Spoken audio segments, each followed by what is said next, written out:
Y permítanme decirle algo muy claro a la oposición. Acá vemos algunos que estamos trabajando permanentemente por esto. Ante las exigencias absurdas de renuncia que algunos parlamentarios están haciendo llegar por redes sociales o a través de comunicados, les digo no, señores. Antes de partir a su nuevo viaje, esta vez a Paraguay, el presidente Gabriel Boric, en el aeropuerto, vestido en modo sport, en acción, se refirió de urgencia y algo improvisadamente a lo que está pasando en Chile con la crisis de seguridad desatada, especialmente en estos días recientes. Y es que, como seguramente muchos de ustedes ya saben, estos últimos días hemos sido testigos de más de 15 homicidios, vamos llegando a los 20, todos brutalmente violentos. Dentro de ellos ocurrió durante el fin de semana pasado el asesinato de 4 menores de edad en Quilicura, de entre 13 y 17 años, que se encontraban en una plaza en la población Silva Enríquez cuando un auto ocupado por delincuentes descargó numerosas ráfagas de balas en contra del grupo de jóvenes, matando, como decíamos, a 4 de ellos. Fueron en total más de 40 disparos y las cosas no acabaron ahí, porque al asesinato múltiple en Quilicura se sumó la balacera registrada a mediodía del martes en una parcela en Lampa, mientras se realizaba una fiesta por personas de nacionalidad extranjera que terminó con 5 personas muertas, 7 heridos y 6 detenidos. En definitiva, una tragedia catastrófica y de la que se obtuvo evidencia gráfica. Miren, no vamos a mostrar las imágenes más cruentas, porque esas, si a ustedes les interesan, pueden buscarlas por su cuenta, pero veamos la siguiente. Se metió en un plomazo como huevo. Puede tener plomazo, vamos. Se metió allí. Hermano, El video fue tomado por un testigo que se encontraba en ese entonces a metros del lugar de la acción y que pudo registrar el momento de los disparos. Entre gritos desesperados, el sonido de pistolas, algunas voces irreconocibles, aparece el inconfundible mamahuevo. El presidente Boric, furibundo con la situación, pero más indignado con la oposición, con lo que conocemos como la derecha, dijo que han estado trabajando permanentemente en esto, en la crisis de seguridad que vive nuestro país. Uno no sabe muy bien cómo, pero a Boric se le veía con convicción respecto de lo que decía antes de embarcarse a Paraguay. Y no solo eso, el presidente además identificó en esta ola de crímenes a quién sería el responsable. Y quiero ser muy claro en que acá desde el Estado de Chile no vamos a permitir que el crimen organizado nos gane la batalla. No se dieron nombres ni se apuntó a bandas transnacionales en específico, obviamente, porque acá nuestros políticos son cobardones, digámoslo, pero se dijo que al Estado de Chile no le ganarían la batalla. Esta batalla en contra del crimen organizado que estarían librando desde el gobierno el mismo Gabriel Boric, Carolina Toá, Manuel Monsalve, el subsecretario Vergara, el ministro de Justicia Luis Cordero y otros. ¿Y cómo iban estos personajes en la batalla hasta estos atentados? ¿Se estaba ganando? ¿El trabajo permanente del que hablaba Boric estaba dando resultados? El diputado Diego Ibáñez, hasta hace poco presidente del partido de Boric, Convergencia Social, la tenía clara. Gobernamos mejor cuando la Constanza Martínez recupera el barrio Mex y baja un 30% la tasa de homicidio. Eso es gobernar mejor. Grabémonoslo a fuego. Cuando la delincuencia se desata es por causas ajenas a la gestión del gobierno. Pero cuando disminuye parece estar súper claro que es porque gobiernan mejor. Parece que está súper claro gracias a quién fue.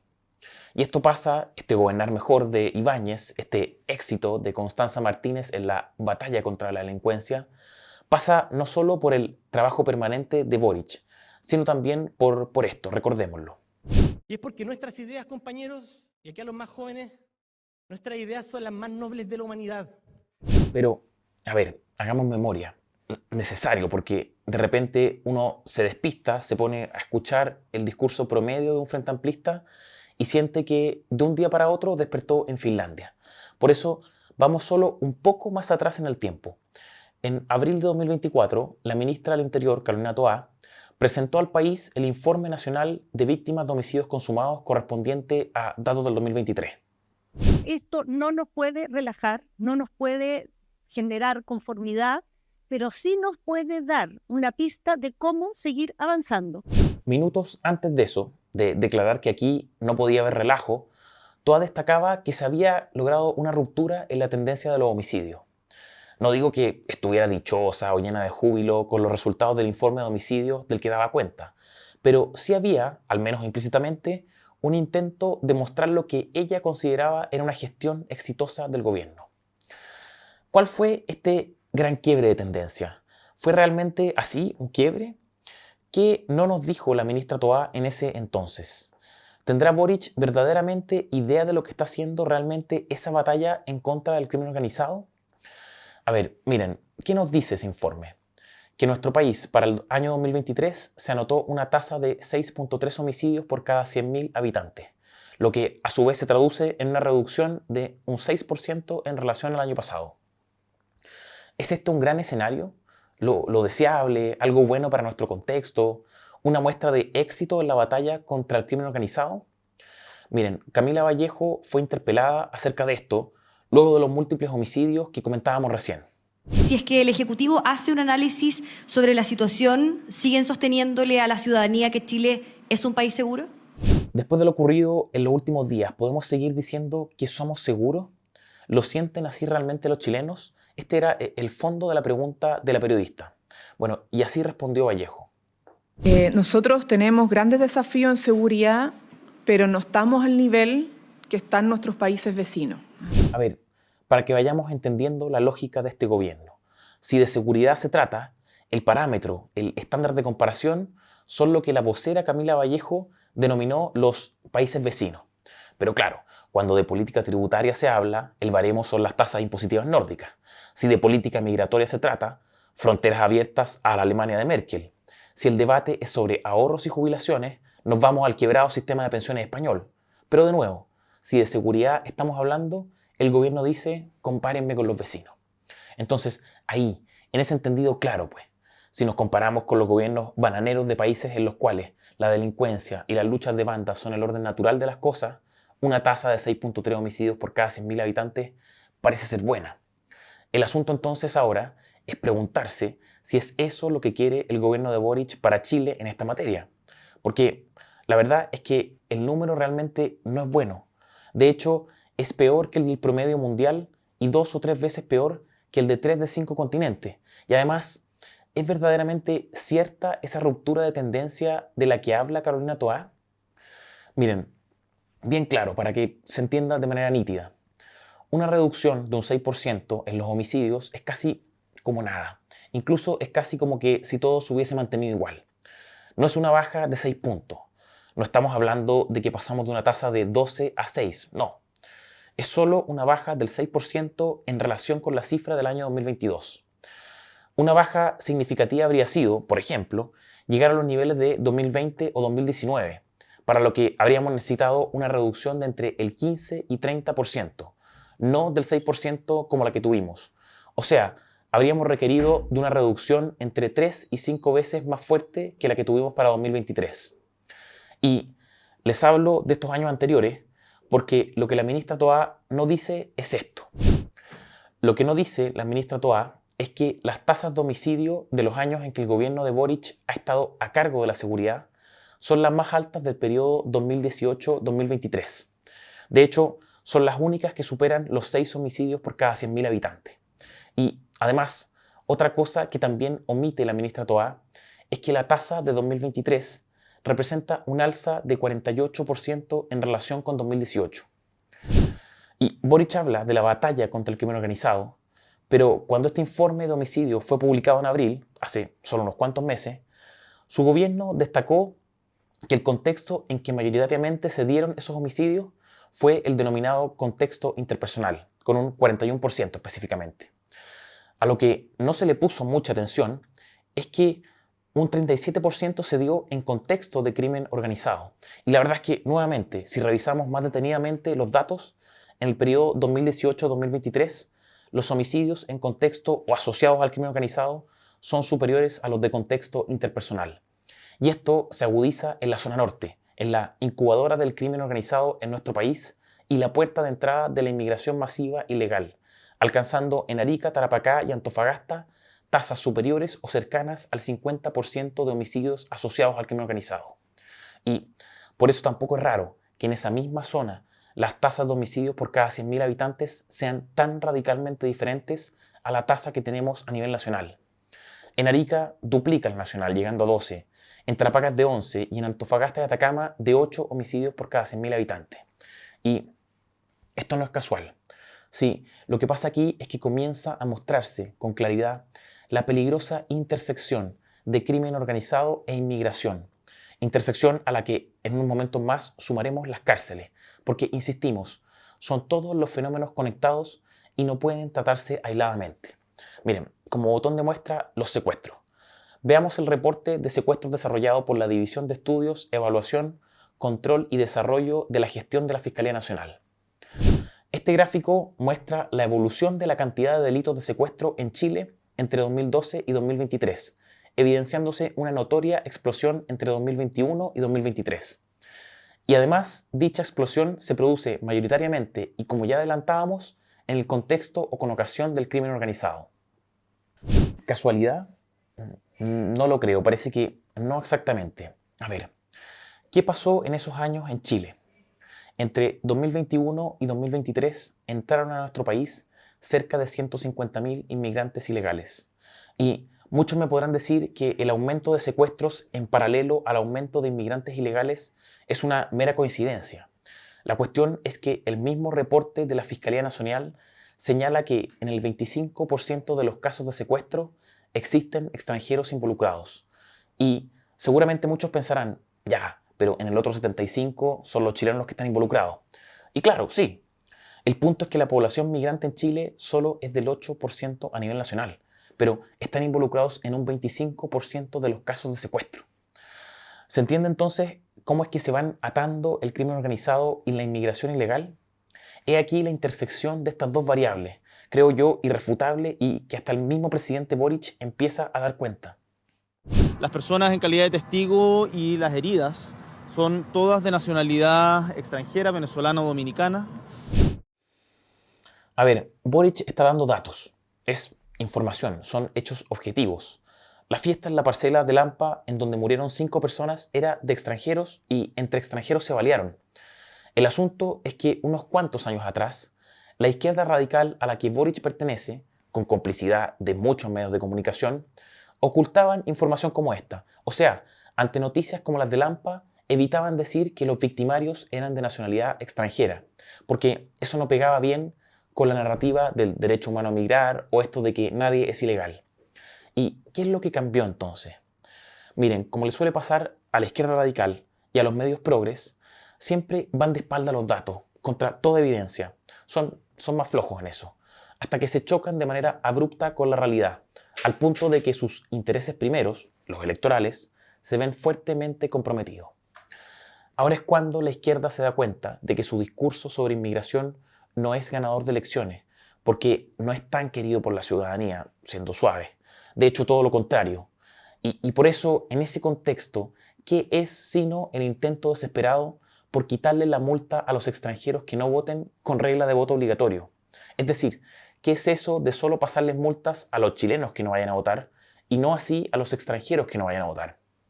Un paréntesis, en esto del voto obligatorio o voluntario, u obligatorio pero sin multa, abunda el carapalismo. Y digo de toda la clase política porque hace unos pocos años era la izquierda la que abogaba por la instauración del voto obligatorio, cuando creía que le convenía esa regla. Pero no nos olvidemos que antes de eso fue la derecha, de la mano de Sebastián Piñera, la que promovió la ley de voto voluntario. Misma derecha que ahora anda desesperada, con razón, con la cuchufleta del gobierno para boicotear el voto obligatorio. Pero más allá de eso, más allá de si es la derecha o la izquierda la que termina imponiendo su jugueteo con respecto al voto, lo más inconcebible y desfachatado de todo, lo más impúdico de todo este episodio, es la postura migratoria de la izquierda radical. Ahí está el premio gordo al carapalismo. Porque, recordémoslo, estamos hablando de la misma izquierda que sostiene que migrar es un derecho humano y que nadie es ilegal. Que todos sean nacionales o extranjeros, regulares e irregulares, deben tener los mismos derechos, exactamente los mismos derechos. Y esto de peón a paje, si era el presidente Boric el que siendo diputado decía esto, lo cito, no tengo problemas con inmigrantes sin papeles, no tengo problemas con inmigrantes sin papeles, decía. A ver, sin esto hay que revisar un poco de material de archivo nomás.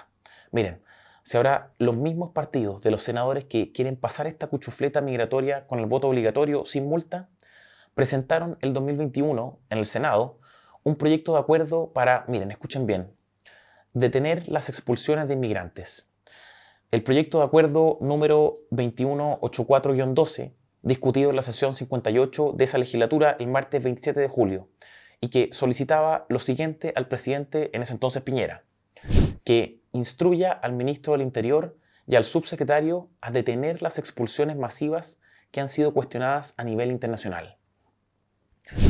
Firmaron y votaron favorablemente ese proyecto senadores como Yasna Proboste, Jimena Rincón, el ahora ministro Sexpress, el socialista Álvaro Elizalde, el otro socialista y también ministro Carlos Monte, Juan Ignacio Latorre, el presidente de Revolución Democrática cuando estalló el caso Convenio, Quintana, Huenchumilla, Allende, etc.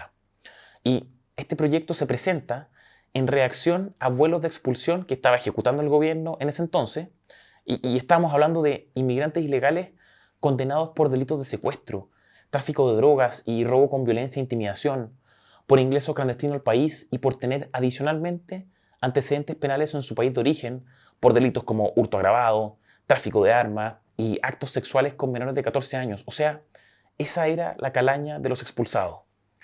La izquierda en ese entonces quería detener esas expulsiones. Vaya a saber uno por qué. Pero ahora resulta que están dispuestos incluso a quitarles el derecho a voto a los migrantes regulares que cumplen con los requisitos que la Constitución prevé para poder votar. Sí, lo que pasa acá es que la impostura ya no tiene límites. Estamos hablando de la misma izquierda que ya gobernando este país en 2022, a través del director nacional de Migraciones, Eduardo Taller, prohibió las reconducciones de inmigrantes ilegales no bolivianos a Bolivia. O sea, venezolanos, colombianos, haitianos, ecuatorianos, peruanos, etc., sin necesidad alguna de hacerlo. Oigan, un breve paréntesis sobre esto de las reconducciones y la resolución exenta de migraciones que las prohibió en la frontera con Bolivia. Sobre eso hablamos hace 2 columnas atrás. Y desde FNM anunciamos que prepararíamos un documento requiriendo dejar sin efecto la prohibición de reconducciones de inmigrantes a Bolivia que establece la resolución exenta número 39798.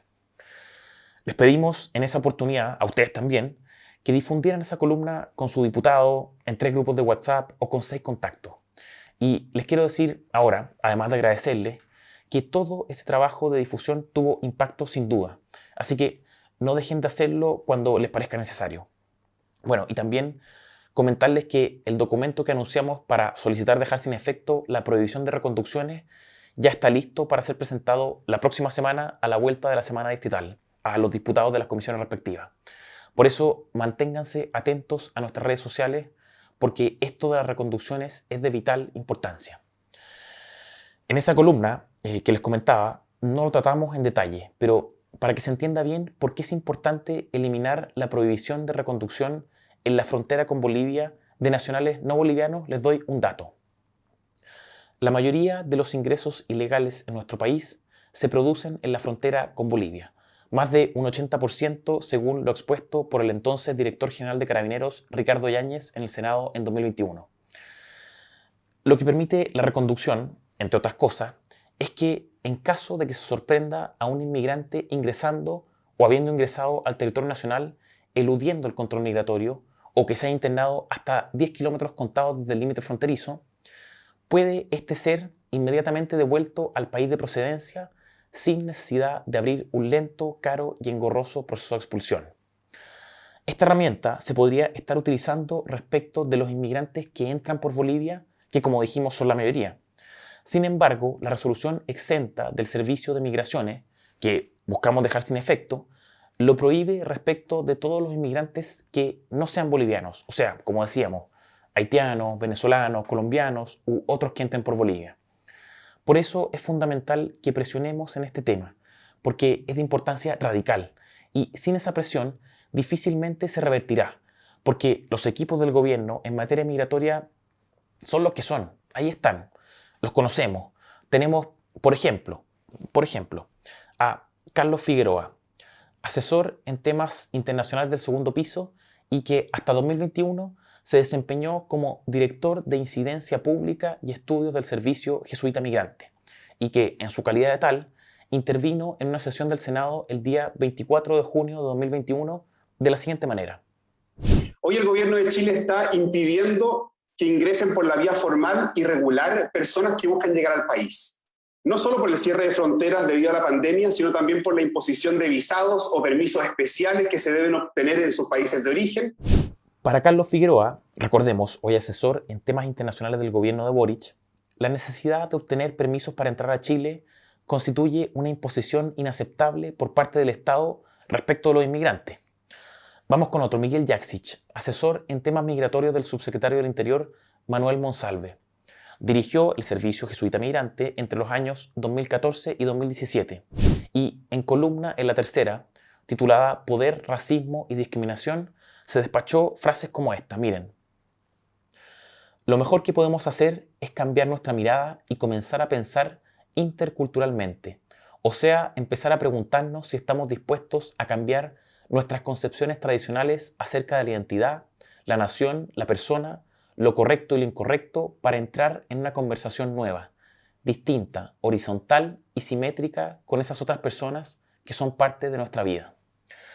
Repito, Jaksic, asesor en temas migratorios del subsecretario Monsalve, para que se vaya dimensionando el posicionamiento ideológico de este gobierno con respecto a la inmigración. Porque a Figueroa y Jaksic podemos agregar también otros dos que pasaron por el gobierno en desarrollo social y cultura. Estoy hablando de José Tomás Vicuña, asesor entre marzo de 2022 y agosto de 2023, y que dirigió el Servicio Jesuita Migrante entre 2018 y 2020, después de Miguel Jaksic. Y me refiero también a Valentina Latorre, hija de Jimena Rincón. Recordemos, Jimena Rincón, autora del proyecto de acuerdo del Senado, que solicitaba detener las expulsiones de inmigrantes. Bueno, la hija de Rincón es jefa de gabinete en la Subsecretaría de Patrimonio Cultural y formó parte también, como todos los demás, del Servicio Jesuita Migrante, desempeñándose como su directora social entre 2021 y 2022. Quizás estoy hablando de algo que muchos de quienes nos oyen no conocen. Para que se entienda bien, el Servicio Jesuita Migrante es una fundación dedicada, entre otras cosas, a echar abajo órdenes de expulsión en contra de inmigrantes que entraron o se encuentran en forma ilegal en Chile. Fundación que dentro de este año, a través de una carta de La Tercera, solicitó que los miles de millones que se invertirían en construir un muro y vallas para nuestra frontera norte sean en cambio utilizados en una, escuche bien, en una política que permita regularizar más expeditamente a quienes ya se encuentran en el país. En fin, otra joyita del Servicio Jesuita Migrante que recaló en el gobierno de Boric y que fue director regional suplente del Servicio Nacional de Migraciones es Víctor Hugo Lagos, que a su vez fue director jurídico del Servicio Jesuita Migrante entre 2016 y 2019 y jefe regional del INDH entre 2019 y 2022. En un artículo en la revista Mensaje, en febrero de 2017, refiriéndose a la cuestión migratoria, dijo que, abro comillas, exigir visa previa para ingresar al territorio atenta contra los derechos humanos. Y ese mismo año, Lagos presentó un recurso de amparo en favor de una narcotraficante argentina para evitar su expulsión. Estamos hablando de un narco que pertenecía a una banda de paraguayos, brasileños y chilenos, condenados por tráfico de drogas, sí, porque los pillaron con más de 1.600 kilos. En fin, todos los personajes que he mencionado pertenecieron al Servicio Jesuita Migrante, que, digámoslo, ha recibido más de miles de millones de pesos de nuestros impuestos y ha defendido casos como el que describíamos. Y, por si eso fuera poco, en el Ministerio de Justicia, específicamente en la Subsecretaría de Justicia, tenemos a Jaime Gajardo Falcón. ¿Quién es Jaime Gajardo Falcón? Militante del Partido Comunista, ex profesor en la Universidad Arcis y, ojo aquí, abogado patrocinante en el requerimiento de inconstitucionalidad presentado en contra de la nueva ley de migraciones por diputados como Gabriel Boric, hoy presidente de Chile, Carol Cariola, la comunista, hoy presidente de la Cámara, Maya Fernández, actual ministra de Defensa, Dieguito Ibáñez, el de las ideas más nobles de la humanidad, Giorgio Jackson, de la superioridad moral y el partido del caso convenio, Manuel Monsalve, subsecretario del Interior y futuro candidato a senador por la Araucanía, Camila Vallejo, estamos mejor que los vecinos, y por supuesto Gonzalo Vinter, alias Ley Antipobres. ¿Y por qué se oponían a la ley de migraciones? ¿Querían dejar a los migrantes sin derecho a voto o mandarlos en aviones expulsados inmediatamente? No. En ese entonces, claro, las posturas eran otras. Se quejaban de que el artículo 131 de la ley, que incluía las reconducciones, carece de justificación razonable o que suprime la garantía de debido proceso. También reclamaban que el artículo 16, que concede a los inmigrantes el derecho a acceder a prestaciones y beneficios sociales de cargo fiscal no contributivo, afectaba a la igualdad ante la ley por ser inaceptable el exigirles a los inmigrantes el estar en posesión de un permiso de residencia de al menos 24 meses para recibir tales beneficios. Dijeron, de hecho, que ese requisito, el de los 24 meses, era solo, cito textualmente, un mero capricho del legislador, que no es más que una medida discriminatoria, sin fin legítimo y carente de toda razonabilidad, y que distinguiría injustificadamente entre migrantes regulares e irregulares. En fin, este recurso judicial en contra de la ley de migraciones, como decíamos, fue patrocinado por el hoy subsecretario de Justicia del gobierno de Boric, del cual depende Gendarmería de Chile y la política carcelaria hoy, y que responde a su vez a su colega Luis Cordero, ministro de Justicia de Chile. Y he aquí el tercer punto de intersección que se suma al crimen organizado y a la inmigración: las cárceles. Desde el Estado de Chile no vamos a permitir que el crimen organizado nos gane la batalla. Si de crimen organizado se trata y de batalla al crimen organizado se trata, la pelea en las cárceles en contra de las bandas transnacionales de tráfico es ineludible, porque ahí dentro el descontrol es total. Y los mismos datos entregados por Gendarmería en la Comisión Investigadora del Crimen Organizado de la Cámara de Diputados lo avalan. En el área metropolitana hay un total de 4.751 personas que dicen pertenecer a bandas. 699 personas ya están sindicados como líderes de banda. Estas declaraciones del director nacional de Gendarmería fueron solo un anticipo de lo que pasaría unas semanas después en Repas, el recinto penitenciario especial de alta seguridad, ex-CAS, o sea, cárcel de alta seguridad. Me refiero a los 2 motines consecutivos que destruyeron las remodelaciones realizadas recientemente, viéndose afectadas un 80% de la celda. Uno de estos se inicia con una reunión de 6 internos pertenecientes a los Trinitarios, al Tren de Aragua y a los Pulpos, dentro de los cuales se encontraba Hernán Lardaeta Garlotti, alias Satanás, del Tren de Aragua, el principal atizador de la revuelta.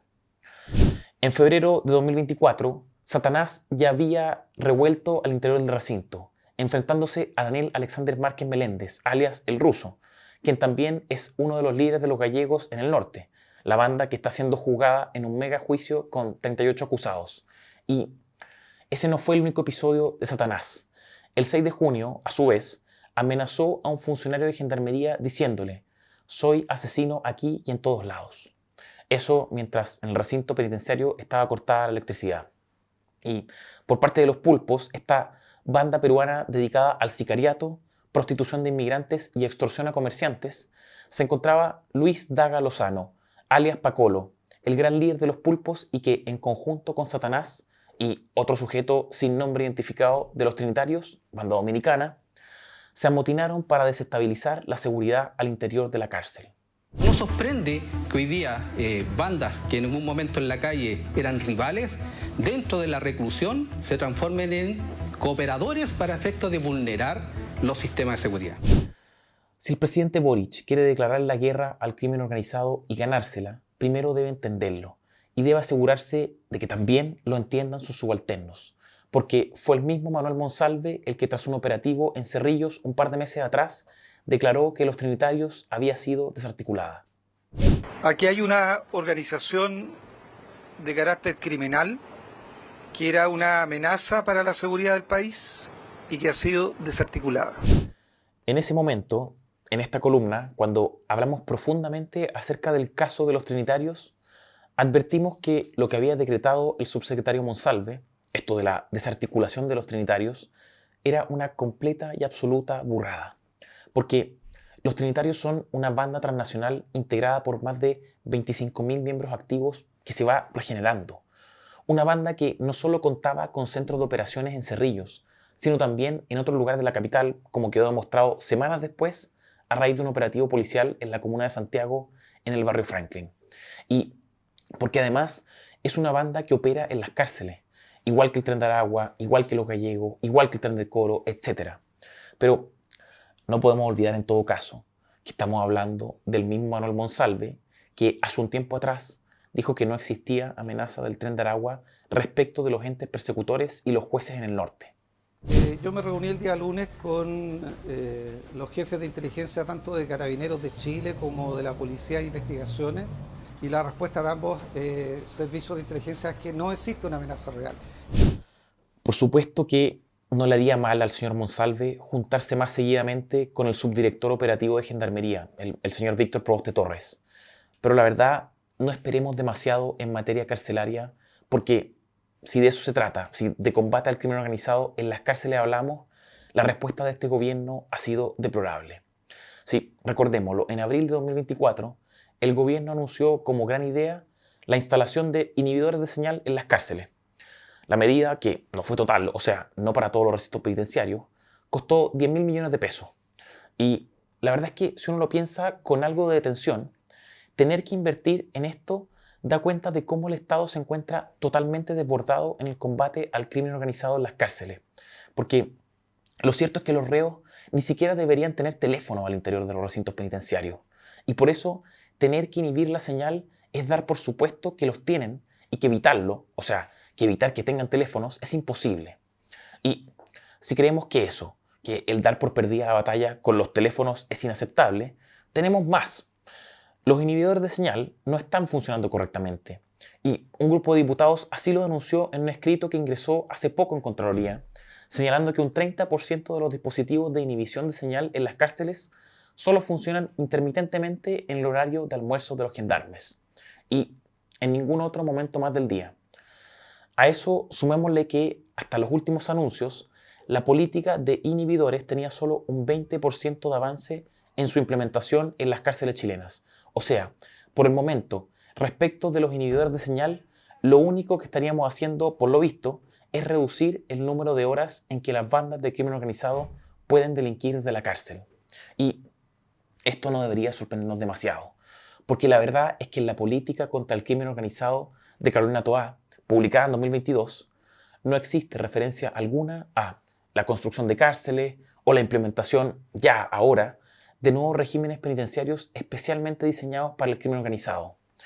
Ni hablar, por supuesto, de la recientemente publicada Ley de Crimen Organizado, firmada por Boric, Toá, Cordero y Marcel, de la que la ministra del Interior se jacta de cuando en cuando, pero en la que, de nuevo, no existe referencia alguna al sistema penitenciario.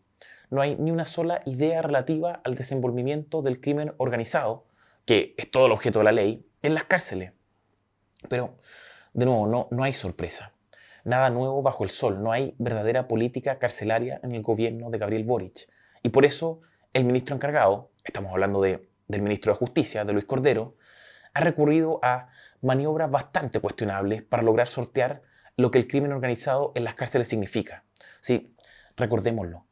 Cordero instruyó a Gendarmería, o sea, le ordenó a Gendarmería que informe mensualmente a jueces y fiscales sobre la capacidad y sobrepoblación actual de las cárceles del país, porque, según él, lo cito textualmente, el Ministerio de Justicia se ha podido percatar de que no hay conciencia de la capacidad total de los establecimientos y lo que implica la sobrepoblación.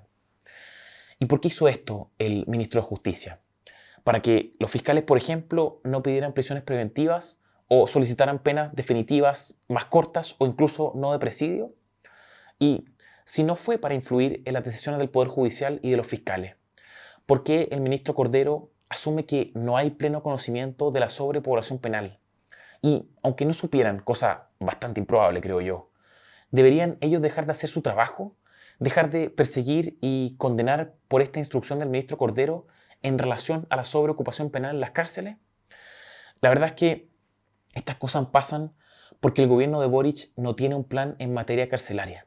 Nunca lo ha tenido y desde que llegó, y no lo tiene todavía. Porque hace más de un año, en mayo de 2023, Cordero habló de reactivar el plan de infraestructura carcelaria. Por eso la solución es un poco más de dimensiones más estructurales, por eso el presidente de la República ha pedido reactivar el plan de infraestructura que había estado detenido por algún tiempo. Plan que no sabemos por qué estaba desactivado. En verdad sí. Sin embargo, un año después, el mismo Cordero habló de un plan ya estructurado. Por eso le digo, pero no está en los planes del gobierno. Nosotros tenemos el plan de infraestructura, está diseñado y está estructurado, ya se ha estado trabajando, de hecho, desde hace una década. ¿Y no contempla una mega cárcel? No, las cárceles más grandes que tenemos son 2.400, 2.500 personas. Lo cierto es que unos días después, en su cuenta pública, el presidente Boric le puso fecha a la presentación del ya famoso plan del ministro Cordero. El segundo semestre de este año presentaré al país un plan maestro de infraestructura carcelaria. A ver, parece que el plan carcelario de Cordero sigue preparándose, pero de todos modos, Boric entregó algunos detalles sobre las plazas. En nuestro gobierno vamos a haber habilitado más de 5.000 nuevos cupos en cárceles. De aquí al 2030 se habrán habilitado más de 12.000 nuevas plazas. Realmente no sé si Gabriel Boric esté consciente de que la sobreocupación penal es de más de 15.000 reos. O sea, a día de hoy nos faltan más de 15.000 plazas carcelarias. No sé si entienda que entre enero de 2022 y marzo de 2024 la ocupación carcelaria aumentó en un 46%. O que 3 regiones están al doble o casi al doble de su capacidad, Atacama, Valparaíso y Maule. O que otras 4 en un 50% de exceso, como Antofagasta, la Metropolitana, Ñuble y la Araucanía. Y que solo 3 tienen algo de espacio, pero sobre el 90% en todo caso, como Tarapacá, Biobío y Los Ríos. Y dudo que alguna vez haya siquiera sabido que existen centros penitenciarios al 428%, como el Taltal, o al 284%, como en Copiapó, o al 266%, como el de detención preventiva de Tocopilla. Lo que sí sé es que el deplorable rendimiento en materia carcelaria, para efectos de hacerle frente al crimen organizado, se debe en parte porque estuvieron todo su primer año de gobierno, el 2022, perdiendo el tiempo. Perdiendo el tiempo preparando y ejecutando una campaña para aprobar un texto constitucional que contenía todo el proyecto político de Gabriel Boric, el Frente Amplio y el Partido Comunista, y que, específicamente en esta materia, prohibía las cárceles concesionadas en una nueva demostración de enamoramiento tóxico de quienes nos gobiernan con el Estado. Nuestro país está viviendo una crisis de seguridad brutal. Y tener que pedirles a los chilenos que soporten casi una veintena de homicidios tan solo en cuestión de días es intolerable. El presidente Boric ha hablado de ganar la batalla contra el crimen organizado. Lo importante es que ahora entienda que el crimen organizado, se intersecta explosivamente con la invasión migratoria y el descontrol carcelario, con la capacidad para volar todo por los aires. La oposición puede seguir haciendo lo que hace, que no sabemos qué es. Puede pedir renuncias, como acostumbra, no cuestionamos su legitimidad en ello, pero lo que no puede hacer es conformarse con eso, porque un verdadero entendimiento de lo que está pasando en nuestro país exige más. Demanda presentar propuestas alternativas a las del gobierno de Boric, justo en el momento en que mejor recepción pueden tener. Solicitar dejar sin efecto la resolución de migraciones que prohíbe las reconducciones en la frontera boliviana. Presentar un plan alternativo de infraestructura carcelaria especialmente diseñado pensando en las bandas de crimen organizado. Y, dado que estamos en un país profundamente legalista y guiado por las sagradas escrituras de los derechos humanos, proponer vía proyecto de ley un régimen penitenciario especial para cabecillas del narcotráfico y otros crímenes asociados. Para esas 3 ideas bien concretas, desde aquí todo el apoyo y empuje. Soy Francisco Cancino, director de estudios de FNM.